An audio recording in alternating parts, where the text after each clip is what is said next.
What if one child's footsteps, frozen in time for 12,000 years, revealed how ancient humans actually learned, played, and survived? Deep within the French Pyrenees lies a network of caves that have guarded humanity's secrets for millennia. Among them is the Tuque d'Audubert, a place sealed off from the world for over 13,000 years. In 2009, a team of archaeologists carefully navigated its treacherous, waterlogged passages, venturing further than most had ever dared. What they were searching for were the grand murals and sculptures the cave was famous for. But in a remote, silent chamber, they stumbled upon something far more intimate and, in many ways, far more profound. Preserved in the soft, damp clay of the cave floor were footprints, not from an animal or a modern explorer, but from a prehistoric human. Using photogrammetry and detailed analysis of the prints' size and depth, researchers determined they belonged to a child, likely around 12 years old, who had walked barefoot through this pitch-black chamber. The prints were so clear, so undisturbed, it was as if they had been made only yesterday, a fleeting moment frozen in time. But as the team widened the scope of their investigation, a puzzling narrative began to emerge. This wasn't just a single set of prints. The child wasn't alone. And here's what stunned the researchers. The child was in the lead. The footprints showed the child was confidently guiding two adults, whose larger, heavier steps followed directly behind. The even spacing and deliberate pace suggested this wasn't a chase or a panicked escape. It was a procession, a purposeful journey into the deepest, most sacred part of the cave, led by its youngest member. This single discovery fundamentally flips our traditional understanding of prehistoric childhood. For decades, we've pictured the lives of ancient children through a modern lens, imagining them as passive observers, sheltered from the dangers and responsibilities of adult life. They were seen as learners, not leaders, followers, not guides. We assumed they were confined to the relative safety of the camp, playing on the periphery while adults engaged in the serious business of survival and ritual. But the evidence in this cave tells the opposite story.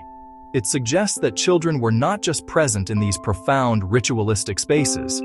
They were active participants, explorers, and even leaders. Perhaps their smaller size made them more adept at navigating the tightest passages.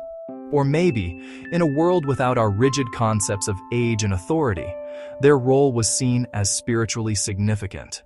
They were creators and navigators in the dark. The trail of footprints doesn't just wander aimlessly, it leads directly to one of the cave's most enigmatic features, a pair of masterfully sculpted clay bison propped against a small boulder. And here, the child's path pauses. Beside the sculpture, the archaeologists found something else, the distinct impressions of small knees. The child had knelt here, and nearby, tiny smudged finger trails in the clay suggest they reached out and touched the sacred effigy. Perhaps it was an act of reverence, or maybe, just maybe, they were not just touching it, but helping to mold it, their small hands contributing to the creation of this powerful, timeless art.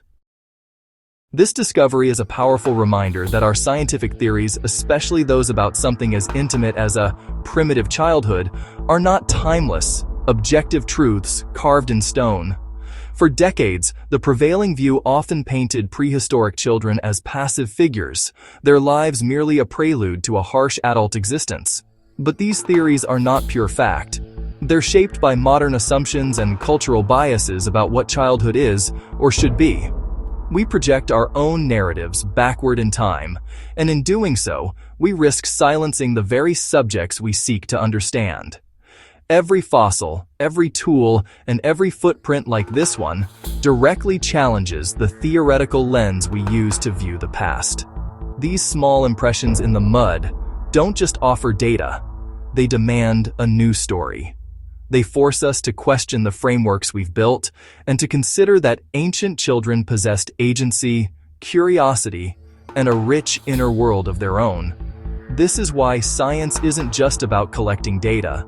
It's a profoundly human endeavor, an ongoing dialogue between evidence and imagination. It's about the humility to admit our narratives are incomplete and the courage to revise them. Ultimately, it's about the immense challenge of interpreting human behavior and experience across the vast, silent expanse of thousands of years. For millennia, we have viewed our deep past through a narrow lens, a relentless chronicle of survival against the odds, of flint, bone, and the stark necessities of existence. We measured history in layers of sediment and scattered artifacts, piecing together a story of struggle. But deep within the Tuk Doduber cave, the earth itself held a different kind of memory, preserved in clay. One child, one moment, 12,000 years ago. And suddenly, prehistory isn't just about survival. It's about imagination. It's about the impulse to play, to create, to leave a mark that says not just I was here, but I wondered. The footprints leading to and from this fragile sculpture are not just data points. They are the echoes of a question being asked, of a story being told for the very first time. This single act of a child redefines our understanding of our ancestors, revealing a world where curiosity and creativity were as essential as the hunt. It reminds us that the human spirit has always sought to make sense of the world through more than just tools, but through art and story.